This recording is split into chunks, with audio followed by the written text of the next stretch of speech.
ओहो साथीहरू निकै नै गाह्रो छ। बत्ती हेर्नुहोस् त सबैतिर अन्धकारै अन्धकार छ। रातिको 8:18 भइसक्यो। बत्ती आउने जाने मात्रै गर्छ। यस्तो अँध्यारोमा मेरी बुढीलाई पकाउन परेको छ। कति गाह्रो छ है श्रीमती भएर बस्नुहरूको। यहाँ भिडियो खिच्ने स्ट्यान्डमा मोबाइल राखेर बत्ती बालेर यतातिरै भान्सा गरिरहेको छिन्। कति दुःख हो। बुढोहरूलाई फ्यामिलीलाई खुवाउने पकाउने कति गाह्रो छ। बुढाहरू कहाँ बुझ्छन् र खै। बत्ती यस्तै गर्छ हाम्रो देशको बत्ती नेपालको।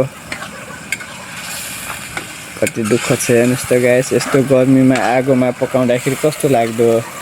एकचोटि आफूलाई राखेर विचार गरेर हेर्नुहोस् त कतिको गाह्रो कतिको ढौ हुन्छ। त्यही भएर बुढीलाई माया गर्नु सधैँभरि। पकाएर भइसकिन् मेरी बुढी दुःख गरेर। अब खाने पालो हो मेरो बुढीको बसेर। जस्तै पसिना बगाएर काम गरिन्छ हो त्यसै गरी कहिलेकाहीँ खानु पनि पर्छ है साथीहरू। खानामा कन्जुसाइ चाहिँ गर्नुहुन्न। कमाउन पनि गाह्रो छ। शरीरलाई पौष्टिक आहार पनि दिनु पर्यो। त्यही भएर हामी बुढाबुढी बसेर चिसो खाँदै मासु खाँदै बसेर भिडियो बनाइरहेको अवस्था है।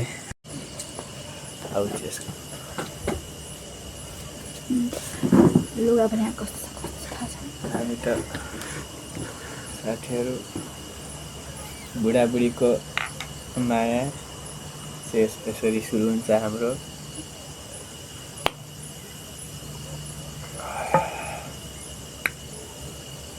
अनि खाइन्छ के थाहा छ नि मासु।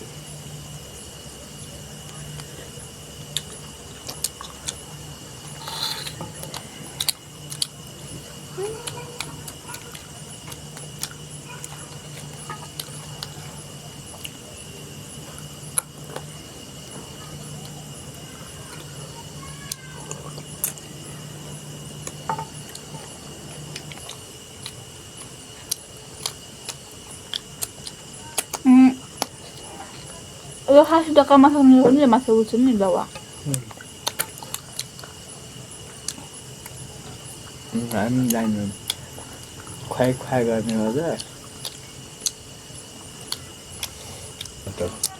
हाम्रो लागि होटल चाहियो। होटलदेखि लिएर सब चिज होटल बार।